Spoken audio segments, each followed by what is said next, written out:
Hello, good evening, everyone. Happy Sunday. Hope you're enjoying your weekend. I'd like to welcome all of you, our usual participants who are always online with us. I wish to welcome all of you for today's training. This is the ninth day of the 1 month free professional diploma training, in human rights and social justice. And we are on the day 9 now.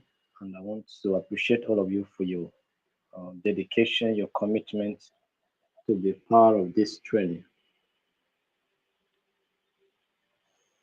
The training is being provided by the Institute of Global Peace and Conflict Management, and we are providing it for free for our Facebook and YouTube followers or subscribers. So I want to appreciate all of you that have been taking time to connect to this training. Thank you very much, and you're welcome for the ninth day of this training. This kind of training has been going on in the institute for the past several months now. We started this kind of training in July, and we have been on it for the past 6 months now.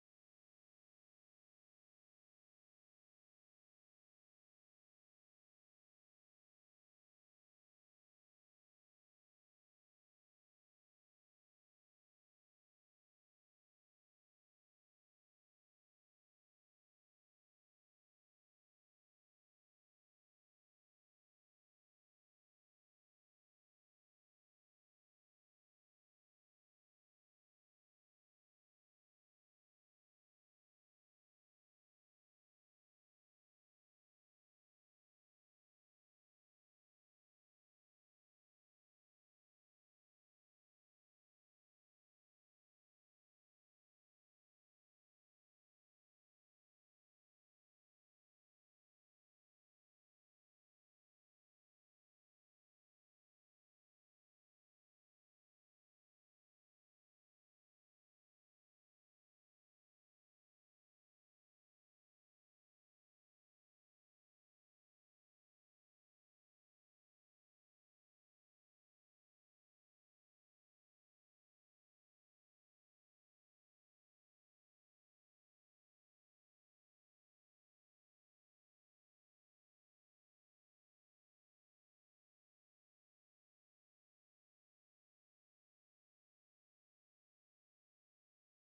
All right, we have been having network issues, but I hope we are back now. So let's continue. So I'd like to welcome all of you for taking time to be part of today's training. Like I said, this global peace and conflict management, and these are the day nine of the free one-month professional training in human rights and social justice. And we have been providing this kind of training for several months now, starting with peace education in July, emotional intelligence, alternative dispute resolution, peace and sustainable development, peace and conflict management, and we are doing human rights and social justice now. So this is the level of within this few months, and about um, and above 1,000 certificates have been issued through this training so far. And I want to appreciate those of you that have been effective in participation and you have been participating effectively. We want to appreciate all of you for taking time to connect to this training. And especially we have Paul Carr, who is always consistent, always join first in this meeting. All right. So we have also from Nigeria, we have Bobby Monday, also from Nigeria. We have Ada Williams from Nigeria. We have Shegun from Nigeria. We have Pat Wilson from Nigeria as well. And then we have Jen Wakesa from Kenya. We have Joy also Gachu from Kenya as well. We have a new name here that look like Chinese name, Jachi Gani. I don't know what it's a Chinese man. And then we have uh, Matthew from we have um,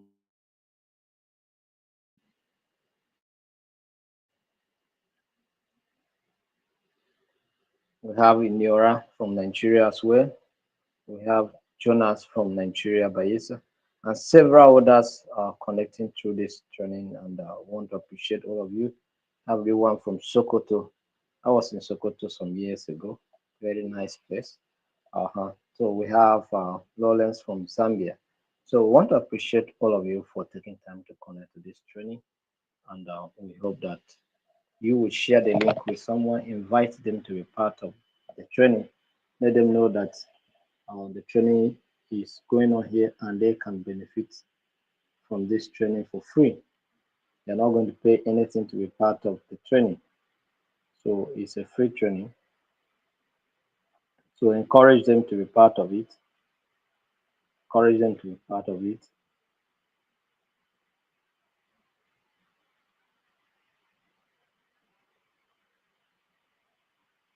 So put the link on your wall, invite someone, tag them, let them know that it's for free. They can participate with someone. Don't be stingy, just share the link, put it on your wall. It will attract someone to come and join. All right. So just put it on your wall. You attract people to come and participate. Come into a training without sharing the link. Share the link with someone. Let them know that something is happening here. Let them come and participate in the training. All right. And God will bless you.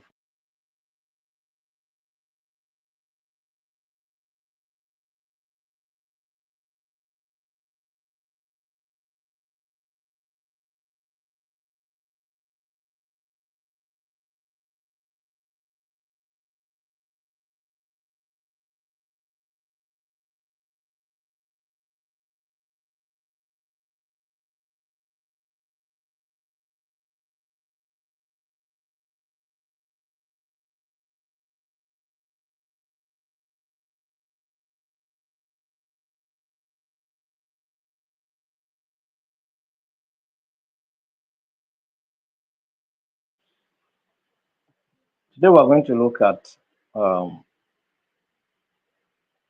human rights advocacy. How do we advocate for the rights of the people? So, how do we advocate for the rights of the people? Talking about human rights advocacy, how can we advocate for the rights of the people. That's what we'll be looking at today. Human rights advocacy. How do you carry out advocacy to agitate or to promote or to advance the rights of the people, right? The right of people. That's why we have human rights uh, activists, right? They're always carrying out activities that promotes the rights of the people. So how can you do this? How can you conduct this kind of activities?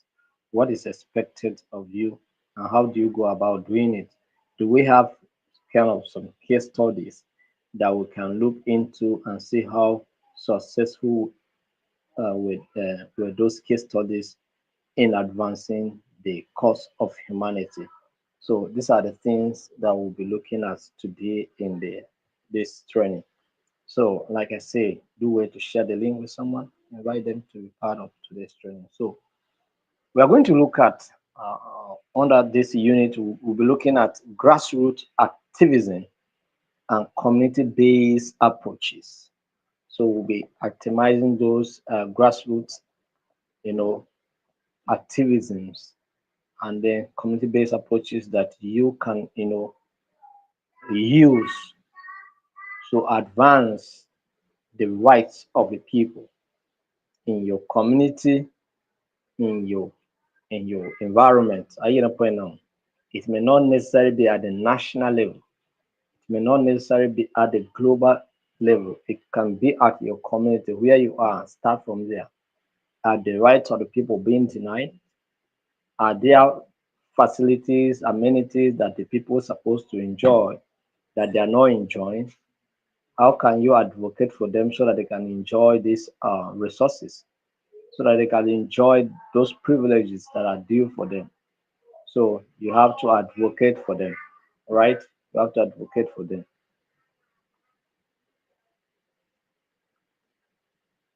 You have to advocate for them, right? So I'm looking at introduction. So grassroots activism, that is localized bottom-up movements driven by individuals or communities to address social, political, and environmental issues. So these are the issues that basically we should see people advocating for. All right, issues that concerns people's social lives, issues that concerns political issues or environmental issues, because we are talking about the issue of climate change now. Many people advocating for you know compensation one way or the other in relations to the impact of climate change. Do you understand? So those kind of issues are coming on. Social amenities that are needed to be provided that have not been provided, maybe bad rules. People come out to protest and say we deserve better. So you see some of our activists in Nigeria here. Um, you can see one of them, Brother Mike. I don't know. People, some of them you know him. They are a Benin guy. Do you understand? One day he was bathing on one of the roads that passed through Benin. I get the point now. He went and stood in the water lodge on the road, very big one, and he was bathing there to, agitate. That's protest. It's human rights. He was advocating. He was protesting. Do you understand? And that is the best way to protest. He must not necessarily go and carry arm and all of that, but he used that strategy and passed a message. Do you understand? And we have seen such kind of actions. People go on hunger strike. Do you understand? People go on hunger strike for several months. Do you understand? Because they are protesting that certain change should occur. Do you understand? So we have such kind of activities happening around. Do you understand? So that's what it is.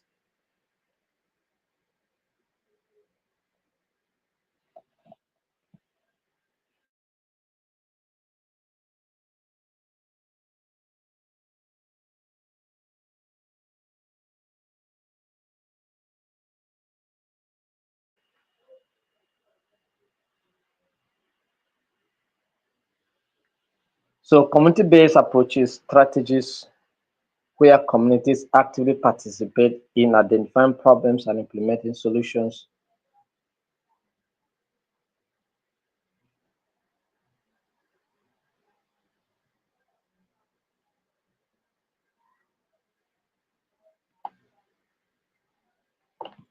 is what we're talking about here, all right? So strategies where communities actively participate in identifying problems and implementing solutions that affect their lives. So this is when we're talking about community-based approaches, right? So this is what it is. So both uh, emphasize local empowerment, participatory decision making, and long-term sustainability. So let's look at some of the issues. Let's look at characteristics of what grassroots activism. When we're talking about grassroots activism, are there any attributes, any features that you can easily say that this is a typical example of community or grassroots based activism? So let's look at it. One, they have local focus. Okay, they have local focus. It's being rooted in specific community issues, such as maybe environmental issues, like environmental degradation, social inequality, or land rights. Do you understand? When we're talking about environmental degradation, we're talking about issues like things that happen in the Niger Delta where they were agitating for oil issue of oil spillage and all of those things, right? Environmental degradation. So the people came out. The Psalms is uh, uh, what do you call it?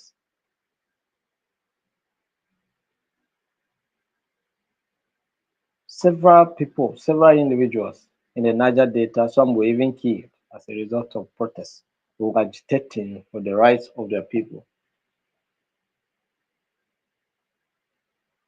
Do you understand? Then we talk about the militancy activities in the Niger Delta. It was also a form of protest, you know, because they felt that people, since they are people that did not carry arm, were not heard, they decided to carry arm. We're not saying people should go and carry arm just to advance their rights. You can still go through the the this peaceful way of advocating for the rights of your people, and you will be given attention. The problem we have in our country is that we have leadership that does not listen. That is the problem. And sometimes it's the reason why people carry arms to do some of these things. If you have a leadership that listens and pay attention to the yearnings of the people and what the people are saying concerning their welfare, then definitely it will not result to a situation whereby you carry arms. Do you understand? Or young people will go and carry arms. Do you understand? But most of the times our leaders doesn't listen to what the people are saying. And this leads to or sometimes led to issues whereby young people carry arms and begin to protest. Do you understand? Or to advocate for their rights. So it must necessary reach to that level, but you can go through the peaceful way and still pass your message and get the result you want to get. Do you understand? You can do a simple form of protest like roadblocks and all of that, and it will take forever. So it will call for massive attention. Do you understand? No harm, you will not destroy anybody, anything. But that kind of frustration alone can give serious attention. Do you understand? And then you get the result you want. So they are locally focused. Do you understand? They have local focus. Another characteristic of grassroots activism is that they have decentralized leadership. That is, it's often led by individuals or small groups rather than formal organizations. Do you understand? Small groups. People can just say we are the community youth forum. Do you understand? They will come up and say we are the community youth forum. Um, they will go to youth forums. Do you understand? They will just come and then start agitating. Not necessarily being an organization, a registered institution like the Institute of Global Peace coming to agitate. No, not necessarily. Do you understand? But groups, it could be women standing up for their rights and demanding for 14% or 40% affirmative action. But that is at the national level. But at the grassroots, issues that affect women, maybe for instance, domestic violence. Do you understand? Women will come out and say, we don't want domestic violence in our community anymore. And they'll gather themselves and begin to protest. They can give it a name, right? Ogoni Women Development Association. Do you understand? Not necessarily registered organization, but even if they register, it's still community based. Do you understand? So that's what it is. So they come out and register. So they have decentralized leadership. That's number two. Number three, they have what we call collective action. Do you understand? They possess this collective action. So they mobilize communities to demand change through protest, petitions, and campaigns. Do you understand? So you can go on, kind of a certain campaign you can do and write a petition. Sometimes we do see online petitions, right? Some of us have participated in such kind of petition to call for certain things. Do you understand? Why the issue of NSAS protest was going on, we were still also protesting. Do you understand? Online, signing petition for the scrapping of the SARS unit of the police in Nigeria, and I think it went well. Do you understand? And that unit was disbanded. So this is how you protest, not necessarily carrying arm. Carrying arm means that you are endangering your life as well, and they endangering the lives of the very people that you want to fight for. Do you understand? Because when the police or the military step in your community, anybody can be a target. Even young people who are not necessarily protesting can be affected. So what is the essence of carrying arm? So you don't need to carry arm. All right. Use peaceful means like we have mentioned here, protest. If you want to protest, make it peaceful. Most of the times, protest in a country doesn't go the way it's expected. They target peaceful protests, but once they are on the streets, either we have what we call counter protesters, or sometimes the police themselves sometimes start the trouble, and then sometimes we experience, you know, violent protests. So, but we don't need to go violent. Do you understand? Just go the peaceful way. Protest, marching. Maybe at most you can, if you don't want to do roadblocks, you can just move by the side and march straight on a single line, singing, chanting, and all of that. And it can still send the message across the country or across the people that you want the message to get to. Do you understand? So collective action. So people come together to protest, petitions, and campaigns. Do you know, sir? Then empowerment oriented focuses on building the capacity of marginalized groups to advocate for their rights. Do you understand? So one of the elements or one of the attributes of community or grassroots activism is that they provide um, skills, knowledge for those that are affected to be able to speak out and call for attention concerning their matter. Do you understand?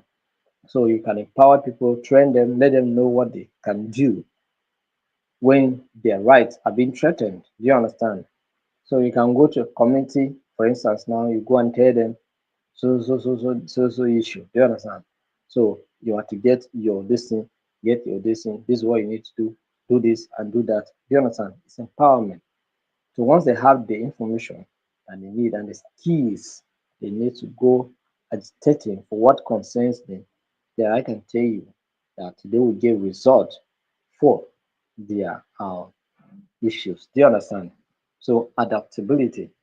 So this form of community or this form of activism, grassroots activism, um, they're adaptable, all right?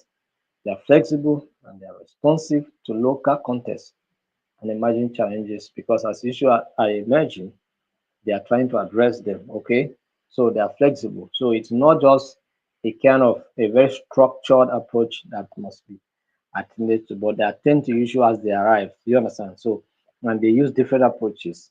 So that's what makes them to be very, very high adaptable. Do you understand? They are flexible. They attend to issue as they arrive, and of course, they deploy different strategies to address those issues as they come. So it is like that. Are you getting the point now? So let's look at importance of grassroots activism. Why should we focus on grassroots activism? Because it is very important. All issues are local. If they say politics is local, then all issues are what? Local. Do you understand? Even global peace we are talking about is still local. All right? Because for us to achieve global peace, we must first and foremost achieve community peace. And so that's why we must take the message of peace to our various communities, not just to to the international community. No, let what we are doing at the community level send strong message at the international community. Let them make references of what you are doing locally. Do you understand? So that's why we are trying to have state. We have like in Nigeria now, we have state chapters, right? We once we have those country representative, they will also adopt the same approach of having state chapters, local government chapters. I don't know how you call local government in your country or your state, a state. Some of you call it county, some of you call it whatever. I don't know. But whatever name you use in your own country, once we have our country chapters operational, you can now begin to decentralize the activities in such a way that it will be community focused. Do you understand? And then people can get engaged in community activities to promote peace. Do you understand? So peace itself must be achieved at the community level before we can realize the global peace. Do you understand? So that's why it is. So this institution are very, or this kind of activism, grassroots activism is very important in several ways because it promotes what? Inclusive change. It promotes inclusive what? Change. A change that seeks the welfare of everybody. A change that is not just personalized, individualized, but it's a collective change. A change that ensures that all the community members benefit from what they are trying to achieve. Do you understand? So this ensures that the voice of marginalized and unrepresented groups are heard. That is it. Do you understand? Inclusive uh, change. So those that have not been receiving dividends or whatever that is being provided also receive justice. I'm not talking about a system whereby, um, like in my country, for instance, now, so many tribes, so many regions have been marginalized to some extent. Do you understand? And we are wondering how can we come out of these issues. Do you understand? And sometimes we make efforts to come out of this issue. Someone will just come and destroy such efforts. It has been back, forth, and front, and things are just getting from, you know. But but people are still agitating and some of them even are violent. There are some violent agitations. You know. So another importance of grassroots activism is that it holds uh, power accountable. It holds power accountable. That is, the whole people in authorities accountable. Do you understand? Challenges government or corporate policies that harm. All right. Movement, like for instance, movement against mining in indigenous territories. Of course, you understand. You have to hold them accountable. They have to do something. In my street where I am in Abuja here, for instance, now we have mining site down now. Do you understand? And people, the companies that are used to all this mining, they carry heavy trucks, and they always are spoiling roads. Do you understand? So once in a while, they use those gravels that they are mining. They use them to put on the roads to make sure that we have a smooth road to move. Sometimes they even used to water the road so that the streets so that dust will reduce. Do you understand? So these are the things. And so it's and if the community so want to make other demands, they can still make demands depending on the the impacts of the activities of the mining industries and how it's affecting the common people. Do you understand? So that's what it is. So they hold power accountable. Do you understand? Then another thing is that they build what social solidarity, social what solidarity, because it strengthens community bonds. Yes, through collective action, through collective what action, strengthen community bonds through collective action. So it's not just an individual thing; it's our thing. You understand? It's our thing. So we must find a way of getting the result. So that is just it. So it's not just my thing; it's our thing. Do you understand? So we must address it. We must address it.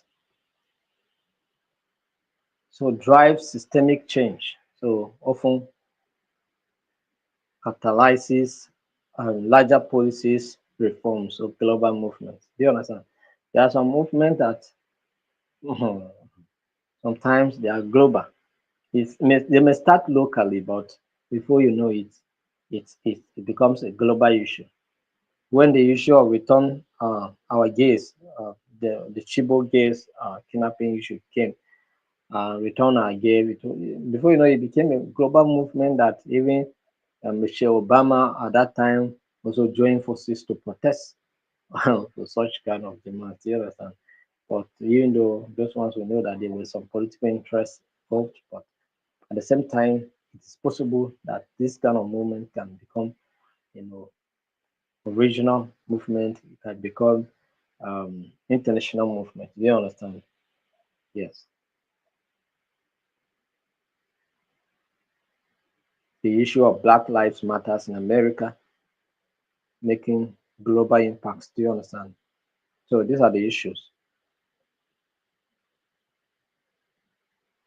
So let's look at some of the community-based approaches or principles that you can deploy to make sure that community activism or grassroots activism is effective. One is participation, all right? So you involve all the stakeholders, all right? Involve all the stakeholders, all the community members at every stage, from problem identification to solution implementation. Do you understand? So whatever that you have in common to let them know and to do, all right, you help them to do it. Do you understand? It's very important. So participation is key. When you get people involved in the identification and in formulation of policies or solutions, they can work together to ensure the implementation of that solution. Do you understand? So you have to get everybody involved, all the members of the community, get them involved. Do you understand? And by so doing, it will make them to, work towards the realization and actualization of the solution that you are proposing. And then we'll talk about ownership. Yes, it encourages community members to take responsibility for projects to ensure sustainability. I get the point now. So if the community members are not carried along, how can they take ownership of the solution you are proposing? And how can they sustain it afterwards? So it's not just when the implementation is done, but the sustainability of that implementation or that idea, that solution is very, very key. Because most of the time, people who implement solutions, sometimes they're not there. So, but the community must continue to drive its sustainability. And so, if they're not being carried along, how will they do it?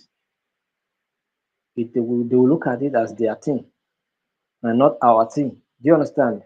So it will affect the implementation and the success, and of course, the sustainability of that uh, issue or solution. So collaboration, partner with stakeholders, take responsibility of partnering with stakeholders, including the NGOs, governments, and private sectors in your community. So those are willing to cooperate with you collaborate with them, and then bring solutions. Do you understand? Government institutions. I'm not talking about government institution in our country where they are always reluctant to do so. Sometimes you approach them or you are trying to approach them. You are putting even every strategy and even that will attract them to come to you, but they just withdraw. Do you understand? Sometimes they feel like you are calling them to come and ask for money. All right. So what we'll do next year is that we'll try to use some strategy to invite some of them close. But if they did not give us attention, so what we'll do next year is that we begin to do solidarity visit and or advocacy visit. Do you understand? Maybe this is what we'll do. Maybe if we can schedule such kind of meeting, maybe they will give us audience so that we'll talk to them and see how we can work together to address some issues because there are some issues that we want to address. Hmm. And those agencies that are involved, we must get to them to make sure that some issues are being addressed. Do you understand? And some initiatives are being carried out so that we will make sure that the message of peace is getting down, down, down to the grassroots. Do you understand? So these are the issues. And in case in case you are in an office that you think that we can work together, that we can do something together, please don't hesitate to notify us so that even if you don't want to call us, notify us so that we can write. uh And then from there, we'll start the process. Do you understand? So some of you here are in offices that has to do with some things that I'm talking about here, that we can do something in common. Offices, for instance, now, offices like the National Orientation Agency, offices like the National Youth Service Corps, office institutions like Ministry of Education. Do you understand? At the state or at the federal, whatever level. Do you understand? We have Ministry of Information, Ministry of Culture and Tourism, ministries of several of them. Do you understand?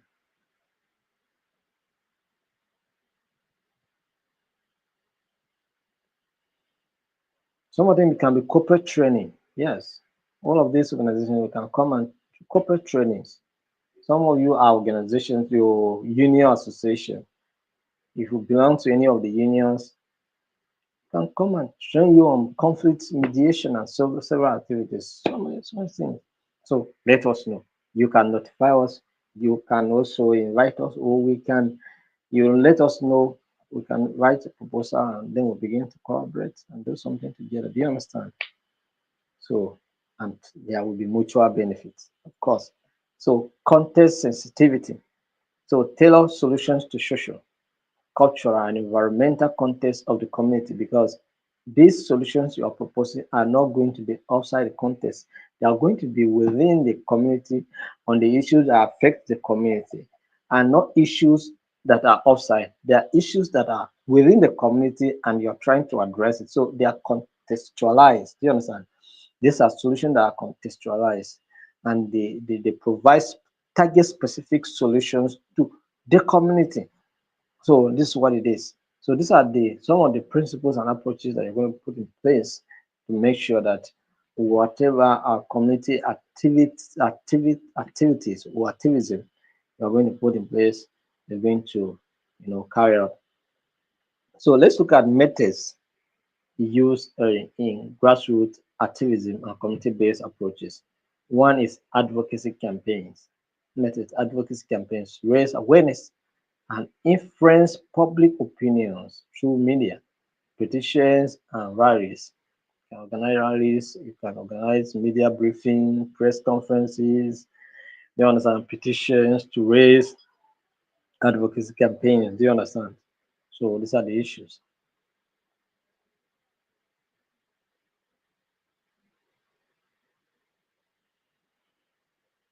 Participatory planning.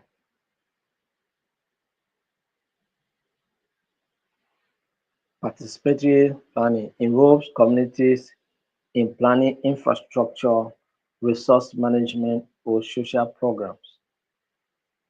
For instance, now when you're talking about community-led water conservation project, you want to build a dam in the community, involve the community people, carry them along, let them know what is going to happen in their community. Let them have an idea of what is going to happen in their community and how the project should be constructed, where it should be sited, and how this project is going to benefit them. Let them be aware. Let them participate. Don't just come and don't just come and dig a borehole. Then you organize a commission position in my country. That's how they do. They just go and sign a borehole, go and commission. The next day, community people bang, bang, bang, bang. Before you know it, borehole spoil. Who is going to repay it? No repay, nothing. And that's how the project ends.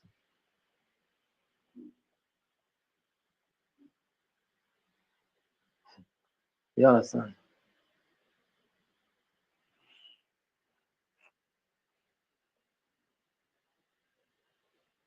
Capacity building. Train community members in advocacy leadership and technical skills. Train community members in what? Advocacy, leadership, and technical skills. Let them have some technical skills to address some of their issues. These people are not just, don't feel that they're ignorance all the time. No. Don't feel that they are community people, village people, they cannot do. And when you're talking about community, sometimes community is not necessarily rural. No. Grassroots is not necessarily mean rural. No. You understand? So I think we're not misunderstanding this issue. So when we talk about grassroots, it's not necessarily refers to as rural community. Do you understand? It has to do with where you are, right? If you are in an estate, whatever that affects your estate is what we're talking about here. So it's a community. Do you understand? Estate are community. Do you understand? So that's what it is. So whatever you can do to make sure that your community receives solutions to problem, you do it. All right.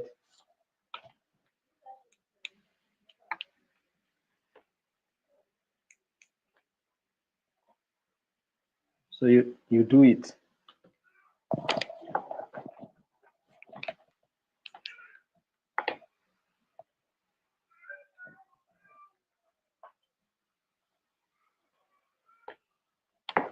Sorry, I'm trying to arrange my light here. They took light, so trying to arrange my ring light so that we'll continue with the training. So talk about non-violence direct actions. All right. So sit-ins, matches like in what we have in the southeast. Although I know that the southeast people sometimes they cause trouble, but they have what we call sit at home. All right. So that sit at home movement is for them to tell their people you are not going to open shop today. It doesn't matter how many millions you are going to lose. For the sake of what we are agitating for, don't go to work. Don't open shop. Do you understand? So in this whole of Southeast, you don't dare open it. People that tried it, some died already because the guys mean serious business on this matter. Do you understand? All right. So I remember when we went for induction in Enugu, and I think on the eve of the induction, it was sit at home. So we're in Enugu, and then towards the end of, I think it was uh, I think towards the end of the month. So and then we met the situation there. So and we didn't know much how it affects the situation. And for us to even eat food on that day, we have to sneak and buy food. Do you understand? That is what happened. We have to sneak. That's one restaurant. I don't want to call the name so that they will not go and target the restaurant, because if they target the restaurant now, next time I will not buy food again. So, but there was one restaurant. So we, one of the eateries, you know, point out. So they were selling food, but they locked their shop. They locked the door actually. So, but it was a coordinated activities between the security, those people that are within the plazas or the premises. The signal, I noticed some movement, so I approached them and they say yes, you can buy. So they find a way, open the door for us to enter, bought the food, and disappear. Do you understand? That's how we managed to eat that day. Otherwise, we would have been seriously dead with hunger on that day. But that's how it is. Sit at home. Do you understand? So people sit at home.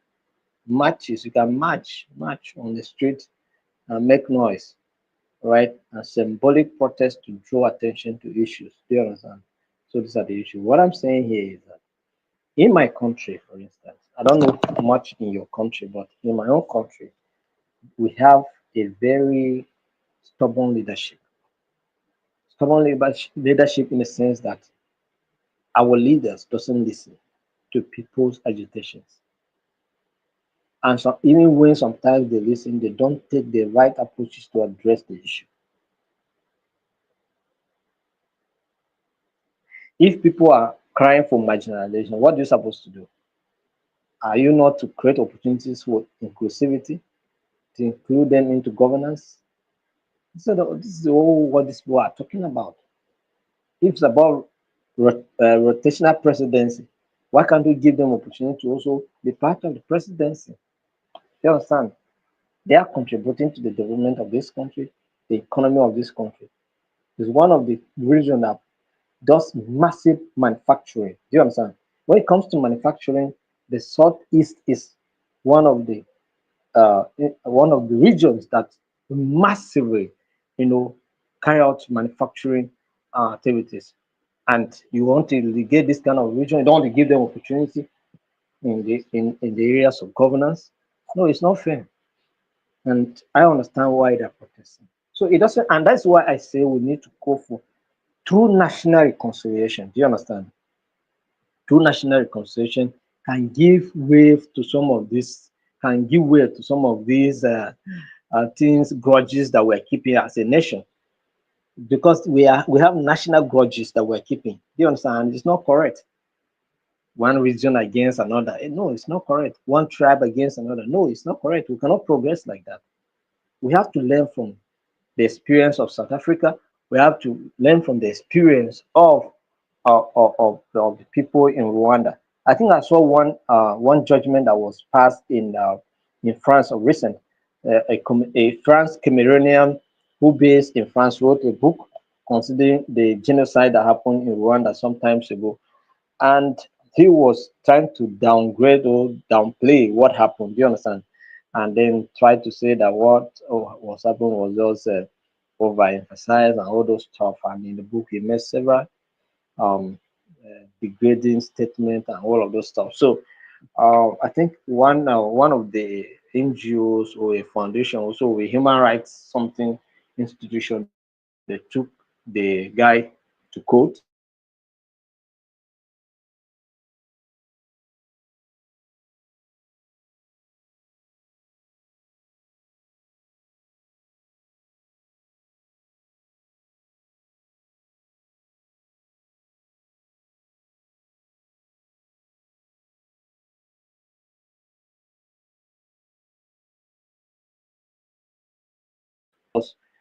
they will find, you understand,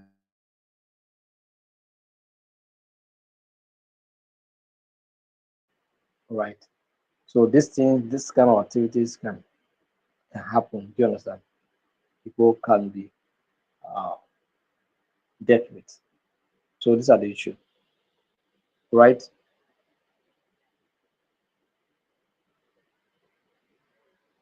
So resource mapping and monitoring.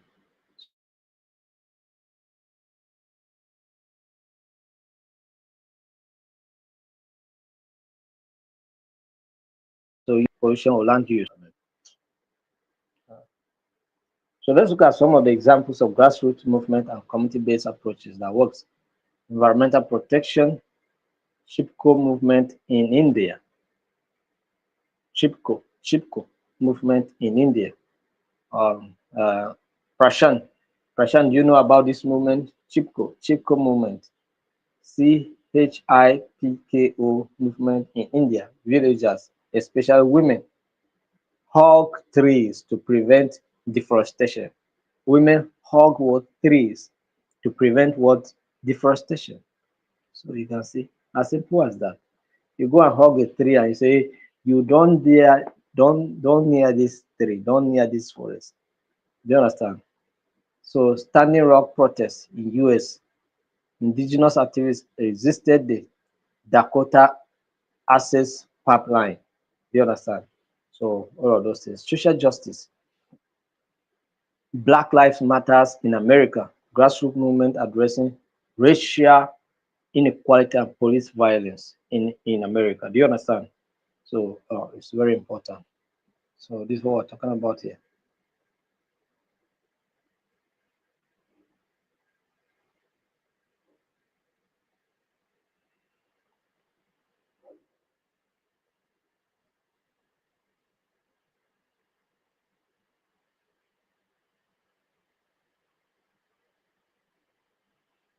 So health initiatives, community-based malaria prevention program in Sub-Saharan Africa, education and advocacy, local campaign to improve literacy or ensure girls access to education in rural areas. Do you understand? Disaster risk reduction.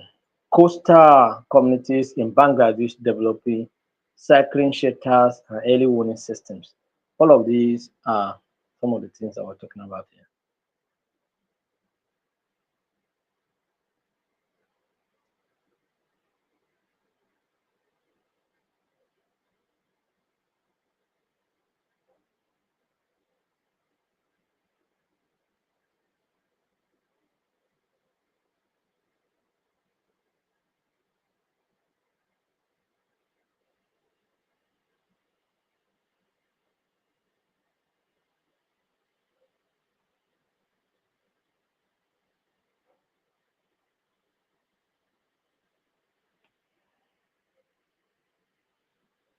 So let's look at some of the challenges faced by grassroots activism and community-based approaches. Limited resources, they don't have enough resources like funding and technical expertise and institutional support sometimes are not available. Do you understand? They're not available and it's sometimes become a challenge. Sometimes they don't even have legal um, practitioners to help them put them through. Do you understand?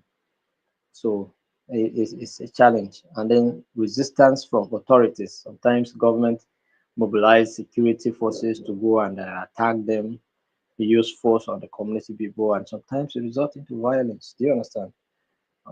So those issues, internal conflicts, differing priorities or power struggle within communities. Sometimes community people themselves are divided. There are people that are going north, there are some that are going south. There are some that have other priorities other than what the other people are looking at. And or maybe sometimes the issue of leadership, who is going to take leadership, who is going to say we are the one that are responsible, who is going to say if the government come, who are they going to meet, me or you? You understand? So sometimes it becomes another problem.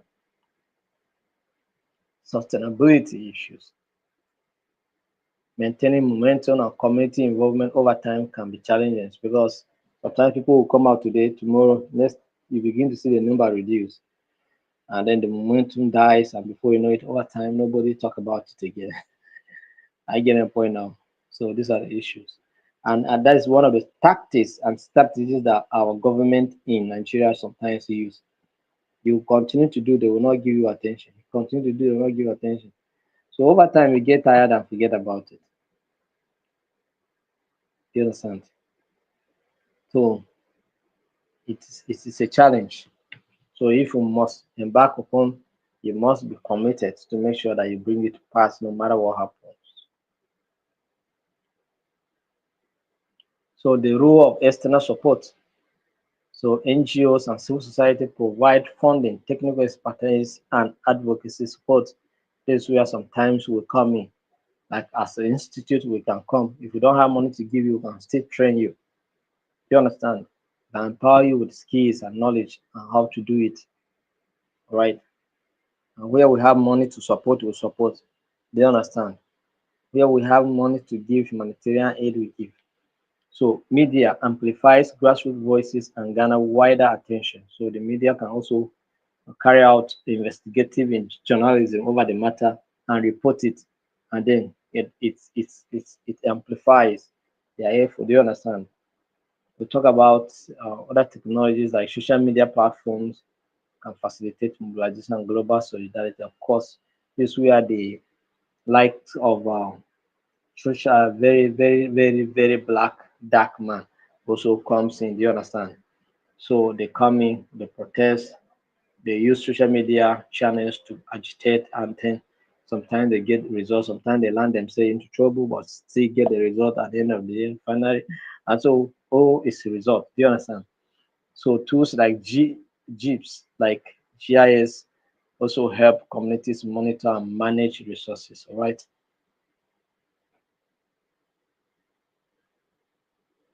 So what are the strategies to put in place to make sure that it is a success? Community empowerment, building networks, advocacy for policy change, inclusive leadership, monitoring and evaluation. Right. So you have to put some of those strategies to make sure that they comes to help to build a successful movement. Do you understand? So that's what it is. Let's look at advocacy strategies as another topic. Advocacy what strategies? Advocacy is the a deliberate process of influencing decisions, policies, and practices to bring about social, political, or environmental changes. So, effective advocacy often combines multiple strategies, including legal, political, and media based campaigns to achieve its goals. So, let's look at those strategies. All right. So, let's look at legal campaigns. So, you are using laws and judicial systems to challenge injustice or enforce rights or demand accountability. There are some people that are in prison today that they have no business to be in prison. Some people are awaiting trials more than 10 years. They are still in prison. Nobody has tried them. They are just in prison awaiting trial. I get a point. Somebody, like there's somebody who in my church today give testimony of how he was released from the prison after the senior pastor of the church visited uh, the prison and all of that. I get a point now. And then when they went to court, discovered that this guy served 11, he spent 11 years in prison. Yes, for the offense that he committed, actually. But he was still on the waiting trial. And so the judge just looked at him and say, you have spent 11 years in prison already. So it's as good as you serve your term. So there's no need sending you to jail again. I get a point now. And that's how he was released. And he went. So many people are in prison like that, awaiting trial. Waiting trial for what? How long? 11 years. 11 good years. You incarcerate somebody for 11 years and you keep the person in. But if it's a political issue, damn, it will go. That's why we're having a justice forum in our institute. We want to have a justice forum. We wanted to inaugurate, but some people don't like accepting responsibilities. They just feel that. But we cannot get a good society when we don't accept responsibilities. Do you understand? Sometimes when we call for these things, they feel like it's work, it's responsibility. Yeah. And the institute doesn't have money now to provide most of the logistics. So sometimes it makes it so difficult. If they used to have money, we can buy a car meant for that. So we can fuel it. All you can do is you go address these issues. If the issue of going to court, coming back, we have official car that will be taking the legal team that will be going and coming and going on other investigative issues. Do you understand? And when that is not on ground yet, it seems as if not to come and suffer. But we have to suffer to get the what we want at the end of the day. But I know that we'll get to that point whereby things can be provided, and those who have the heart to participate in some of these things can help to solve some of these problems. Do you understand? It's very important. We must do it. I am doing what I'm doing today simply because I have passion. You understand? You can be a lawyer and yes, we have those lawyers that say they are human rights activists. Do you understand? So those ones can go to the extent of sacrificing, but it's not every lawyer that is an activist. And of course, they may not be willing to sacrifice anything. For them, They have to get business, get money, and do all those stuff. But it's not all the time that it's money. If it's money, I wouldn't be doing what I'm doing here now. Look at the impact we have made so far for some months now. From July to this period now, we have issued over 1,000 certificates. And if we, the people are going to write exams today for peace and conflict management, which we are anticipating to get more people participate in the exams. So what will happen? It means that we'll be having more than 1,500. And before we finish this one, and then you write your exams, we'll be having over 2,000 certificate issue across different continents. This is the impact we are making in our own little way. Do you understand? I am, I use my money. I don't want to talk about it. Do you understand? It's sacrifice. It's just sacrifice. We are doing it for humanity's sake. I get a point now. It's not about anything. We want peace because I know that if I had peace, it does not only benefit me, it benefits my children, it benefits the general society, and then of course we can live our lives, explore opportunities, fulfill destinies. I get a point now. But if a bullet take me today, whatever vision, whatever dreams I have, I cannot fulfill them. I get a point on. So this is the reason why we are doing what we are doing. So that we will end violence everywhere. Look at those children in Gaza that have been killed. Will they fulfill any, if they were having any dreams? Are those dreams fulfilled? If they have ever dreamed of becoming anything in their lives, will they achieve that? Not possible. They have died, they have gone forever. Even if you were a practicing lawyer, you were a practicing doctor, and then a bullet hit you, will you still practice? Will you still come and read the laws or tell us what the law says? No. And that's why we prioritize peace above all other things. You understand? So, this is our motivation. That's why every day, even when I'm tired, when I'm so exhausted, I have to sit here and do it. I get a point now. So, these are the issues. So, we have to do it. In any way you feel it's possible for you to contribute to make peace possible in our world, we have to do it. If we refuse to do it, when conflict comes, it will affect us. We shy away from responsibility, but when the disaster comes, it affects you. It affects your children. It affects everything you have. If you doubt me, go and ask people that experience war, armed conflict. Let them tell you their experience.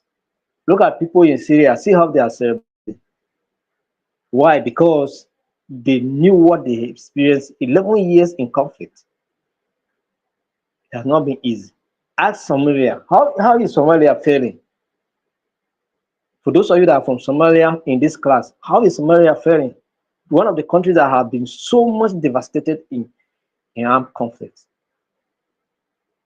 And the conflict, the country, is it, how good is it? Who among us here dream to go to Somalia for any reason? I get a point now. Look at countries like South Sudan. What is happening there? In Sudan, they're just destroying themselves now. I get a point now because of some few interests. Look at Libya. Look at what Libya became at some point because of whether internal or external influences or whatever. But before an external interest penetrates your country and destroy it, there must be internal collaborations. Do you understand? And that's what happened. You destroy your country. So I'm telling you, if you go to the last I visited Meduguri or recent. Yes, the city is somehow free, like Meduguri is somehow free, but there's still that fear in the air that of anything happening anytime. I get a point now.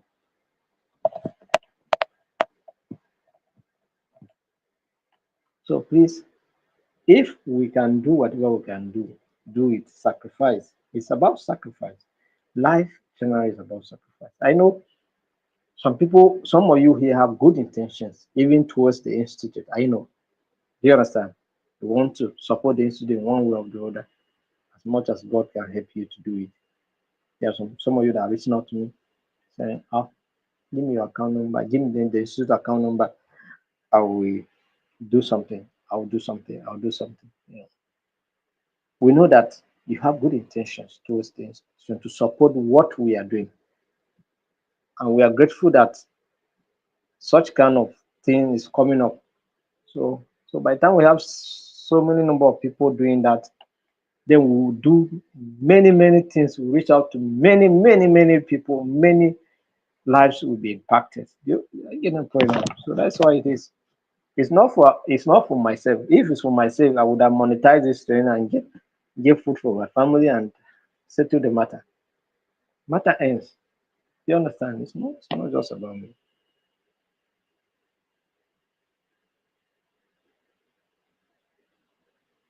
So legal campaigns. So if you are a lawyer, I challenge you today. Do something. There are some people that are in prison. I'm telling you the truth. You need to visit the prison and see how they are rotting there. And some of them are waiting trial for 11 years. Why? Some simply because they cannot afford somebody even to represent them.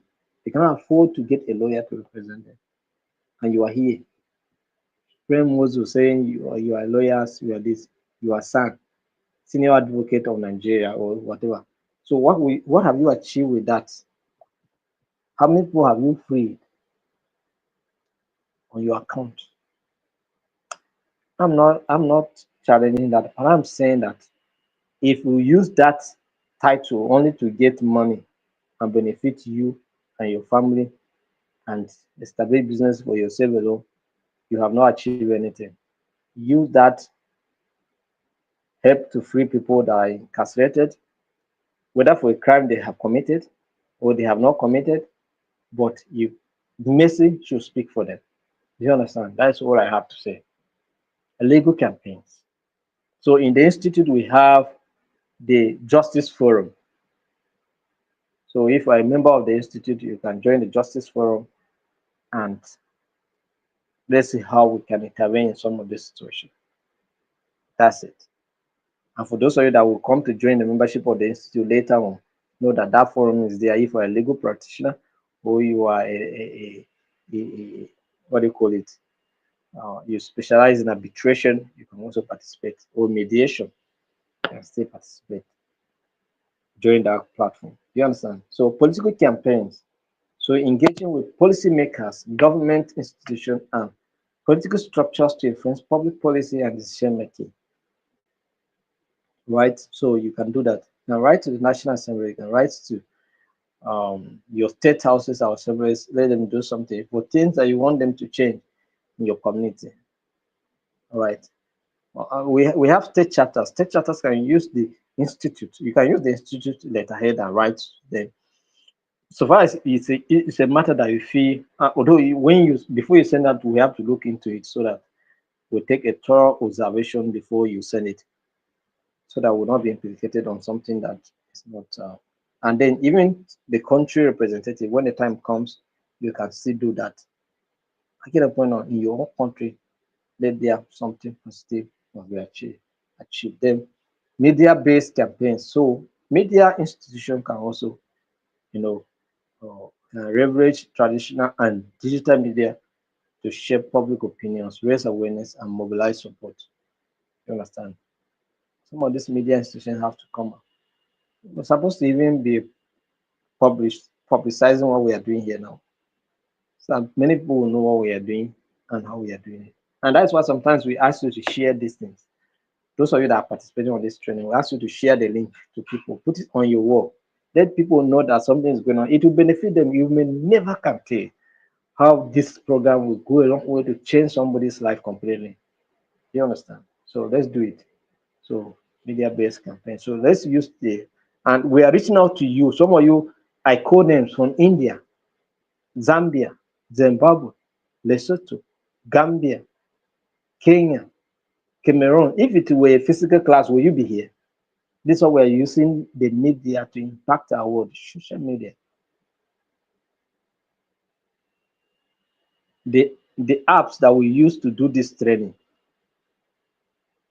It's costing us more than $50 monthly to subscribe it. Do you understand? More than $50 monthly to subscribe it. This is what we are doing so that we can reach out to you. Without it, maybe we cannot be able to organize this kind of training like this. So these are the issues. So media based. So in your own way, when we are doing something, when we are live like this, share the link to people. You never can tell who will come through this link that you have shared, benefit from this training, and cause massive change in some community. You may share somebody who is maybe a terrorist associate, may see this training, join it, and after the training change his mindset. I cannot be a terrorist again. I cannot be a kidnapper again. I cannot be a rapist again. I cannot be a criminal again as a result of this training. I get a point on. So that's why you share the link. I know the reason why I'm saying it. It's a kind of attraction. It attracts people to come. You want to know what is going on here.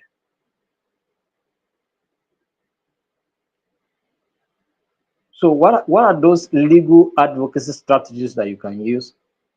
Right? Let's look at some of the legal advice approaches that you can take. We have litigation. You may decide to file a lawsuit to address injustice or enforce rights. Yes, you can do it. You never know. Litigation.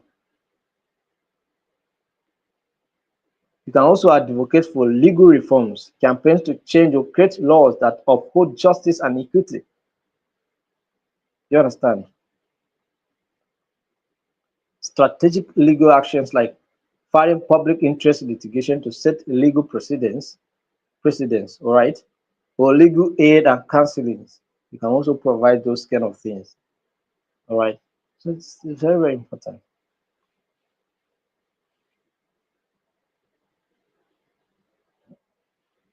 Yes, to understand that these things can be time consuming. This is so I'm trying to mention some of the challenges. Time consuming and legal outcomes also depends on the judiciary's independence and fairness. Sometimes you may not get, like in our environment, you cannot guarantee anything because sometimes the judiciary independence here is not guaranteed. Do you understand?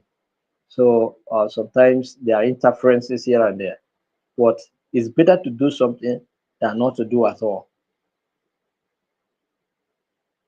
So let's look at some of the political strategies that you can put in place, like lobbying. You can rob. Do you understand?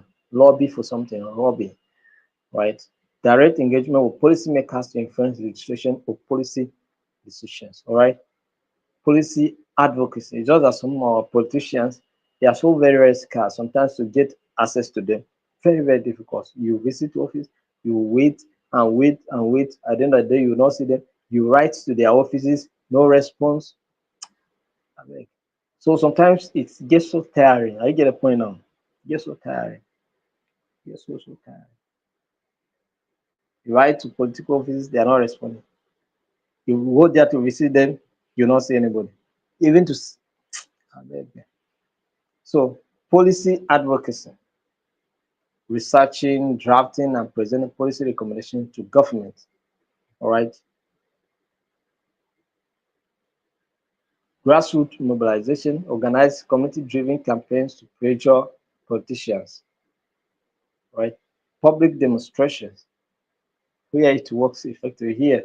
When you demonstrate, you experience counter violence. All right. These also are challenging because it requires access to political leaders and system. And of course, this is what I'm talking about. To assess them, it's not always easy. You write them, they don't respond. They have public contacts, but they never go through. Call their number, they will not go through. Yeah, can face resistance or backlash from entrenched political interests. So these are the issues. So case studies of successful human rights movement. Let's look at some of the case studies. Civil rights movement in US, 1950s to 1960s, objective to end racial segregation and discrimination against African Americans and secure civil rights under the law. Somehow they achieved this because these were the agitation by Dr. Martin Luther King Jr. in those days, Rosa Parks and Malcolm X. Malcolm X were the ones, and I think at some to some extent they achieved that. But even at that, we still have racial issues in America. You understand? But they were able to achieve major objectives, and that's why African Americans today uh, somehow to some extent are enjoying in that country. Do you understand? So anti-apartheid movement in South Africa, uh, this also was mega accomplishment. We talk about Nelson Mandela and Desmond Tutu, Steve Biko, all of them. I think they were the ones that even got the the the uh, what do you call it? Nobel Peace Prize award. Do you understand? They all got that award. Do you understand? Because of the role they played to end apartheid in South Africa. Do you understand? So that's to show you that what they did actually make a positive impact. And today, South Africa is going on suffrage movement global to secure voting rights for women. And of course, U.S. Susan B. Anthony, Elizabeth Cady Stanton were all part of this movement. And I think women are getting support across the board. Even in Saudi Arabia, women have been given the right to drive. Do you understand? We are still looking at the possibility of the gay child given opportunity to access education in Pakistan and no, not Pakistan, Afghanistan. Do you understand? And some other Muslim-related countries. Let gays go to school. It's not giving them into marriage at the tender age, and also let them go to school. Let them have access to educational system and let them change our society. They have potentials in them. They have skills. You understand? Amazing. Some of them that have the privilege to go to school, they're amazing women. They're doing amazing things globally. In Nigeria, we have ambassador to United Nations. It's a Muslim woman. It's a Muslim woman, and she's doing a lot representing the country. Where I get the point now. So I have several of them. So look at the Konjo Iweala from Nigeria. Talk about several women. A woman now is a president in Namibia. We have several women that are prime ministers. The Barbados prime minister is a woman. And look at the kind of speech she gave at the United Nations General Assembly meeting. Several of them are out there. Do you understand? So women should be supported and be encouraged. Do you understand? So this is what we're talking about here. So India independence movement that brought about the British colonial rule to an end in India. All of those things. We have Mahatma Gandhi that were there, that made sure that things work. So I'm just trying to rush through because our time is up. But when I give you the manual, you go through some of these things and get the details. All right. So thank you very much. And I don't know that I'll have time to take any questions if at all there's any. But there's several things that are there. So when I give you the manual, you go through it, and I believe that you see some of these things, read them and have comprehension. And then, of course, we talk about peace and conflict management examination. Is coming up by 8:30. This is 8:30 already. So I'm supposed to be distributing the links. So if you are a group leader in the leaders, the groups that we have groups, you reach out to me. I'll give you a link. You distribute to your members that have been active, and then you write your exams. So, but we wish all the best in your exams.